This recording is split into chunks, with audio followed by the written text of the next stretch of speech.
सलाउद्दीन कश्मीर तक असलहों की तस्करी करता था।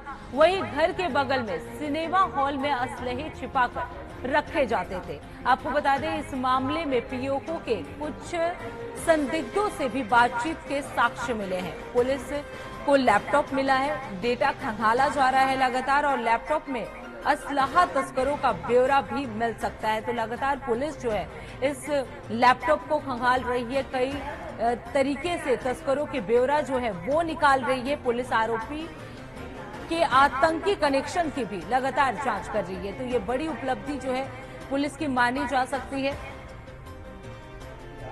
वहीं इस खबर पर ज्यादा जानकारी देने के लिए लगातार आसिफ हमारे साथ जुड़े हुए हैं।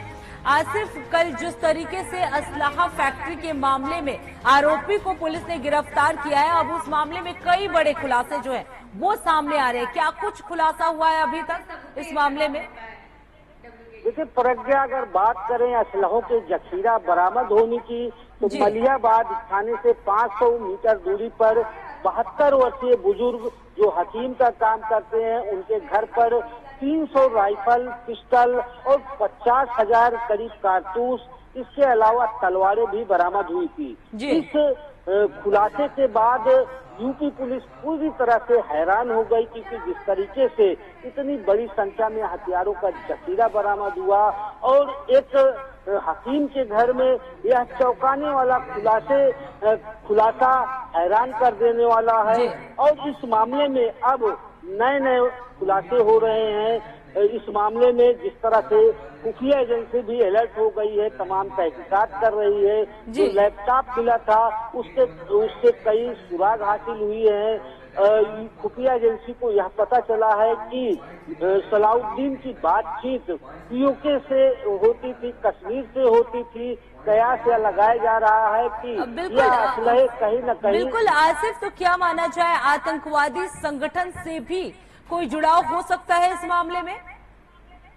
देखिए पीओके और कश्मीर का कनेक्शन सामने आने के बाद अब जिस तरह से खुफिया एजेंसी तहकीकात कर रही है और यह अंदेशा जताया जा रहा था कि यह असलहे कहीं न कहीं आतंकवादियों को सप्लाई किए जाते थे। हालांकि शुरुआती जांच में जिस तरह से यह देखने में आया कि यह असलहा तस्करी यूपी के अलग अलग जिलों में सप्लाई किए जाते थे, लेकिन जो बातचीत का मामला सामने आया है कश्मीर और पीओके से, इससे खुफिया एजेंसी के कान भी खड़े हो गए हैं। और यह कयास लगाया जा रहा था कि कहीं न कहीं सलाउद्दीन के नेटवर्क आतंकवादियों से जुड़े हुए हैं और जिस तरह से देश विरोधी गतिविधियों में सलाउद्दीन लिप्त था।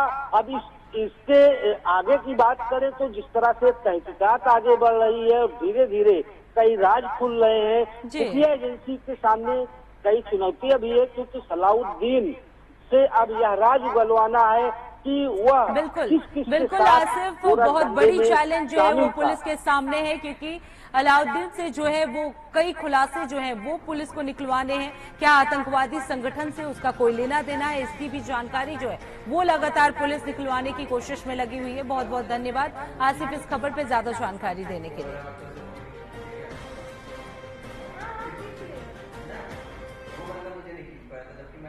अब रुक करते हैं अगली खबर की। खबर बुलंदशहर से है, जहां